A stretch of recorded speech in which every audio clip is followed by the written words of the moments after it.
স্বাগত খেলা ভিউসে আপনাদের সঙ্গে আছে আমি আব্দুর রহমান। আজ জানাবো দেশ বিদেশের আলোচিত খেলার আপডেট। চ্যাম্পিয়ন্স ট্রফিতে সাকিবকে লিস্টে রাখার কথা জানালেন বিসিবি প্রধান। কঠিন শর্তে হাইব্রিড মডেলের চ্যাম্পিয়ন্স ট্রফিতে রাজি পাকিস্তান, অনড় অবস্থানে স্থগিত আইসিসির বৈঠক। ভারতের ফ্র্যাঞ্চাইজি লিগে দল পেলেন তামিম। ডাকে আশরাফুলকে ছাড়িয়ে গেলেন মুমিনুল হক। টেস্টে সচিন টেন্ডুলকারের কীর্তি ঘুরিয়ে দিলেন কিংবদন্তি ব্যাটার জরুট। ভারতকে ভয় পাচ্ছে না অস্ট্রেলিয়া, যশস্বীদের থামাতে পরিকল্পনা তৈরি, হুঁশিয়ারি অজি বোলারের। এবং বার্সেলোনাকে হারিয়ে 53 বছরের ইতিহাস পুনরাবৃত্তি করল পালমাস। এসব আপডেটের বিস্তারিত জানতে খেলা ভিউসের সঙ্গেই থাকুন। টি-20কে বিদায় জানিয়েছেন সাকিব আল হাসান। ঘরের মাঠে বিদায় টেস্ট খেলতে না পারলেও সাদা পোশাকের বিদায় হয়ে গেছে সাকিবের। বাকি আছে কেবল ওয়ানডে ক্রিকেট, যেই ফরম্যাটে সাকিব তার শেষ ম্যাচ খেলতে চান আসন্ন চ্যাম্পিয়ন্স ট্রফিতে। কিন্তু চলমান পরিস্থিতিতে সাকিব সেই সুযোগ পাবেন কিনা তা নিয়ে রয়েছে সংশয়। চ্যাম্পিয়ন্স ট্রফির আগে ওয়েস্ট ইন্ডিজের বিপক্ষে নিজেদের শেষ ওয়ানডে সিরিজ খেলবে বাংলাদেশ। সেই সিরিজে সাকিব ফিরবেন ধারণা করা হচ্ছিল এমনটাই, তবে এখন সেখানে সাকিব ফিরবেন না বলেই গুঞ্জন জোরালো। তাই প্রশ্ন উঠেছে সাকিবের চ্যাম্পিয়ন্স ট্রফির দলে সুযোগ পাওয়া নিয়ে। এ ব্যাপারে বিসিবি প্রধান ফারুক আহমেদ অবশ্য জানিয়েছেন সাকিব এখনো চ্যাম্পিয়ন্স ট্রফিতে খেলার লিস্টে আছে। রোববার হোটেল ইন্টারকন্টিনেন্টালে বিপিএল এর মাস্কট উন্মোচনী অনুষ্ঠানে গণমাধ্যমের মুখোমুখি হয়েছেন বিসিবি সভাপতি ফারুক আহমেদ। সাকিব প্রসঙ্গে এ সময় নানা প্রশ্নের জবাব দিতে হয়েছে তাকে। সাকিব না থাকলে বিপিএল এ গ্ল্যামার কমবে কিনা এমন প্রশ্নের জবাবে বিসিবি সভাপতি বলেন, সাকিব আল হাসানের বিষয়ে আমি খুব বেশি উত্তর দিতে পারি না। আমাকে বারবার প্রশ্ন করে বিব্রত করবেন না। আমি চাই সাকিব আল হাসান খেলুক, কিন্তু ওর যে ব্যাপারটা, ও যে কারণে দেশে আসতে পারছে না, এটার সাথে ক্রিকেট বোর্ড কোনোভাবেই সম্পৃক্ত নয়। এর উত্তর দেওয়া আমার পক্ষে সহজ না। আইনশৃঙ্খলা রক্ষাকারী বাহিনীর এই ব্যাপারটা মীমাংসা করতে হবে।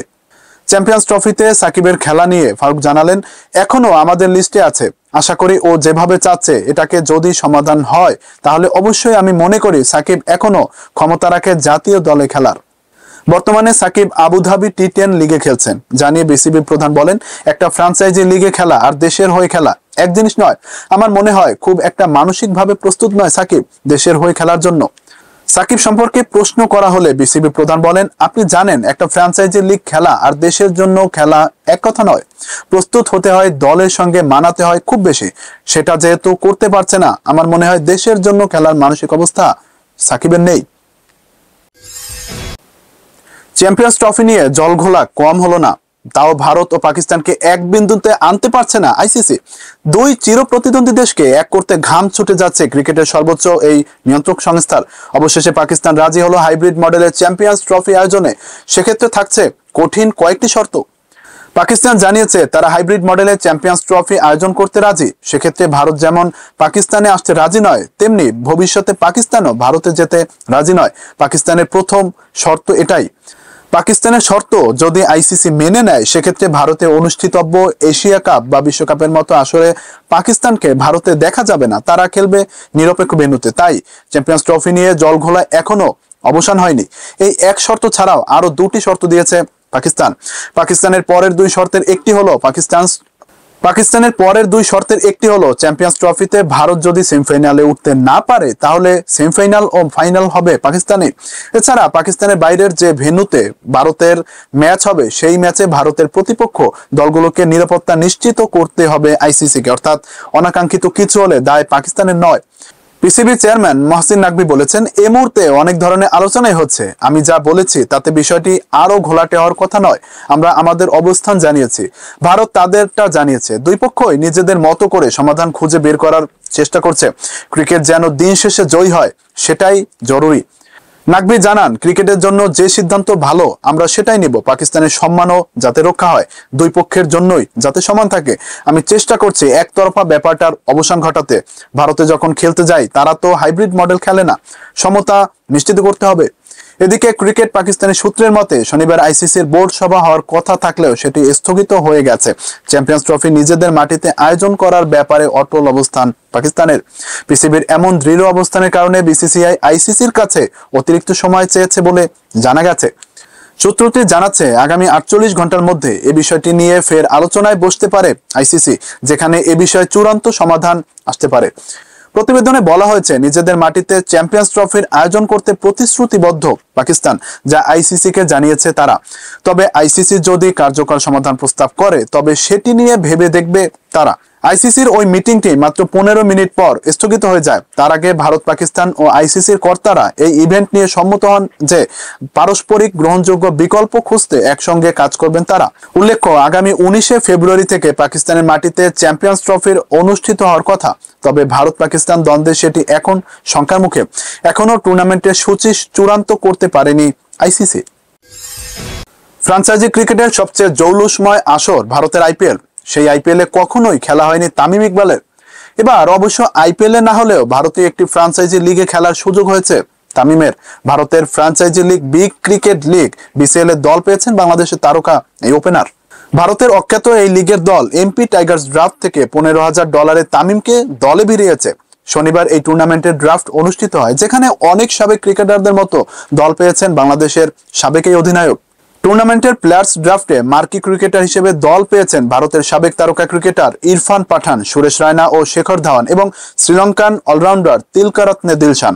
এছাড়া দক্ষিণ আফ্রিকার সাবেক তারকা ব্যাটার হার্শেল গিবস, ওয়েস্ট ইন্ডিজের মারকুটে ব্যাটার লেন্ডেল সিমেন্স, ভারতের কেদার যাদব ও নামান ওঝারাও খেলার কথা রয়েছে সেখানে। বিগ ক্রিকেট লিগ তাদের সামাজিক মাধ্যমে দেওয়া পোস্টে তাদের ড্রাফট থেকে দল পাওয়ার কথা জানিয়েছে। তামিমের এমপি টাইগার্স দলে সতীর্থ হিসেবে আছেন দিলশান মুনাবিরা, নামান ওঝা, স্টুয়ার্ট বিন্নি, পবন নেগি, অমিত মিশ্র, যতীন সাক্সেনা। এর মধ্যে যতীন 5 লাখ রুপিতে দল পেয়েছেন। ক্যারিয়ার শুরুতে দারুণ ব্যাটিং করে মুগ্ধতা ছড়িয়ে লিটল ব্র্যাডম্যান উপাধি পাওয়া মুমিনুল হক এখন ধুঁকছেন। মাঝে বাদ পড়ার পর আবারও দলে ফিরে রান পাচ্ছেন বটে, তবে এখনো ধারাবাহিক হতে পারেননি। আর এর মাঝেই এবার মুমিনুল গড়ে ফেলেছেন বিব্রতকর এক রেকর্ড, যে রেকর্ডে মোহাম্মদ আশরাফুলকে ছাড়িয়ে গেছেন এই বাঁহাতি ব্যাটার। জ্যামাইকা টেস্টে বৃষ্টি বিঘ্নিত প্রথম দিনে ব্যাট করতে নেমে রানের খাতা খুলতে পারেননি মুমিনুল। 6 বল খেলে কেমার রোচের বলে উইকেটের পেছনে ক্যাচ তুলে দেন মুমিনুল, আর তাতেই হয় বিব্রতকর রেকর্ড। মুমিনুল এখন টেস্টে বাংলাদেশি ব্যাটারদের মধ্যে সবচেয়ে বেশি ডাক নিয়ে আউট হওয়া ক্রিকেটার। এতদিন রেকর্ডটি ছিল মোহাম্মদ আশরাফুলের। 61টি টেস্টে সাবেক এই বাংলাদেশ অধিনায়ক 16 বার 0 রানে আউট হয়েছিলেন। অন্যদিকে 69তম টেস্টে 17 বার 0 রানে আউট হলেন মুমিনুল। তালিকায় পরের দুটি নাম অবশ্য স্বীকৃত ব্যাটারের নয়। 13 বার টেস্টে শূন্যতে আউট হন পেসার খালেদ আহমেদ ও তাইজুল ইসলাম। সমান সংখ্যক বার ডাক মেরেছেন মুশফিকুর রহিমও। মুমিনুলের আউটের পর বিপদে পড়ে গিয়েছিল বাংলাদেশ। 10 রানে হারিয়ে বসেছিল 2 উইকেট। এরপর অবশ্য স্কোরবোর্ডে স্বস্তি আসে সাদমানের 50-তে। এর পেছনে অবশ্য কৃতিত্ব আছে স্বাগতিক উইন্ডিজ ফিল্ডারদের। 30 ওভারের প্রথম দিনে 3টি ক্যাচ ছেড়েছে তারা। এর মধ্যে 2টি সাদমানের, আরেকটি অপর অপরাজিত ব্যাটার শাহাদাত হোসেন দীপুর। প্রথম দিন শেষে 2 উইকেটে বাংলাদেশের সংগ্রহ 69 রান। একই দিনে রেকর্ড গড়েছেন উইন্ডিজ অধিনায়ক ক্রেগ ব্র্যাফেট। ক্যারিবীয়দের হয়ে সর্বোচ্চ টানা 86টি ম্যাচ খেলার রেকর্ড গড়েছেন তিনি। এতদিন রেকর্ডটি ছিল সাবেক কিংবদন্তি অলরাউন্ডার স্যার গ্যারি সোবার্সের দখলে। 2014 সালের 16 জুন থেকে ওয়েস্ট ইন্ডিজের খেলা একটি টেস্টও মিস করেননি ব্রাফেট। টেস্ট ক্রিকেটের সবচেয়ে কঠিন কাজের একটি চতুর্থ ইনিংসে রান করা, যে কারণে চতুর্থ ইনিংসে অল্প পুঁজি নিয়েও অহরহ ম্যাচ জিততে দেখা যায় দলগুলোকে। সেই চতুর্থ ইনিংসেই এবার রান করে রেকর্ড গড়েছেন ইংল্যান্ডের কিংবদন্তি ব্যাটার জো রুট। চতুর্থ ইনিংসে রান করার বিচারে এই ব্যাটার এখন ছাড়িয়ে গেছেন ভারতীয় কিংবদন্তি সচিন টেন্ডুলকারকেও। ক্রাইস্টচার্চে নিউজিল্যান্ডের বিপক্ষে ইংল্যান্ডের 8 উইকেটের জয়ের পথে এই কীর্তি গড়েছেন রুট। 15 বলে 23 রানে অপরাজিত থাকার পথে এই কীর্তি গড়েছেন রুট। চতুর্থ ইনিংসে সবচেয়ে বেশি রানের মালিক এখন তিনি। তার রান 1630। রুট এই রান করতে 49 ইনিংস ব্যাট করেছেন। রুটের আগে এই কীর্তি ছিল সচিনের নামের পাশে। চতুর্থ ইনিংসে 1625 রান ছিল সচিনের। যে কীর্তি গড়তে সচিন খেলেছিলেন 60 ইনিংস। সেই কীর্তি এবার 11 ইনিংস কম খেলেই ভেঙে দিয়েছিলেন রুট। চতুর্থ ইনিংসে ইংল্যান্ডের সামনে জয়ের জন্য লক্ষ্যমাত্রা ছিল মাত্র 104 রানের। সেই রান তুলতে ইংল্যান্ড সময় নিয়েছে মাত্র 12.2 ওভার, যা 100+ রান চেজ করার সময় চতুর্থ ইনিংসের সবচেয়ে দ্রুততম। 150তম টেস্ট খেলতে নেমে সচিনের রেকর্ড ভেঙে দেওয়ার আগে রুট পেরিয়ে যান স্বদেশীয় এলিস্টার কুক 1611 এবং গ্রেম স্মিথের 1611 রান। চতুর্থ ইনিংসে দুটো 100 রান 8টা 50 রয়েছে রুটের, যেখানে তার গড় 40+। রুটের এই রানের মোট 620 রান কাজে এসেছে ইংল্যান্ডের জয়। জাতীয় দলের জয়ের ক্ষেত্রে চতুর্থ ইনিংসে সচিনের রান 715। এই তালিকায় একমাত্র দক্ষিণ আফ্রিকান প্রাক্তন অধিনায়ক গ্রেম স্মিথের রান 1000 পেরিয়েছে। টেস্টের মোট রান সংখ্যায় সচিনের 15,921 রান পেরোতে হলে রুটকে 12,777, এখনো করতে হবে 3,144 রান। যদিও সচিনের তুলনায় ইয়র্কশায়ারের এই সুপারস্টার 55 ইনিংস কম খেলেছেন। টেস্টার্স টেস্টের প্রথম ইনিংসে নিউজিল্যান্ডের হয়ে অভিষেককারী নাথান স্মিথের বলে 4 বলে 0 করে ফিরতে হয় রুটকে। 150তম টেস্ট ম্যাচে ডাক করার কীর্তিতে রুট ছুঁয়ে ফেলেছিলেন স্টিভ ওয়া এবং রিকি পন্টিংকে। পার্থে প্রথম টেস্টে 295 রানের হারের জন্য ভীত নয় অস্ট্রেলিয়া। দ্বিতীয় টেস্টে জয়ের লক্ষ্যেই মাঠে নামবেন প্যাট কামিন্সেরা। ভারতীয় দলকে বাড়তি সমীহ করেও নারাজ তারা। দ্বিতীয় টেস্টের 5 দিন আগে জানিয়ে দিলেন স্কট বোল্যান্ড। ভারত অস্ট্রেলিয়া প্রথম টেস্টে খেলেননি বোল্যান্ড, দ্বিতীয় টেস্টে তার খেলার সম্ভাবনা রয়েছে। জশ হেজেলউড চোট পাওয়ায় অস্ট্রেলিয়ার প্রথম একাদশে আসতে পারেন বোল্যান্ড। অস্ট্রেলিয়ার প্রধানমন্ত্রী একাদশের হয়ে মাঠে নামার আগে তিনি বলেছেন, আমাদের সাজঘরে আতঙ্কের পরিবেশ নেই। পারফরমেন্স নিয়ে আলোচনা হচ্ছে। দলের পারফরমেন্সের পাশাপাশি প্রত্যেকের ব্যক্তিগত পারফরমেন্স নিয়েও আলোচনা হচ্ছে। সবাই সব ম্যাচে ভালো খেলতে চায়, এটা ঠিক। আমরা একটা ম্যাচ হেরেছি, তবু মনে হয় না পরিস্থিতি আমাদের নিয়ন্ত্রণের বাইরে চলে গেছে।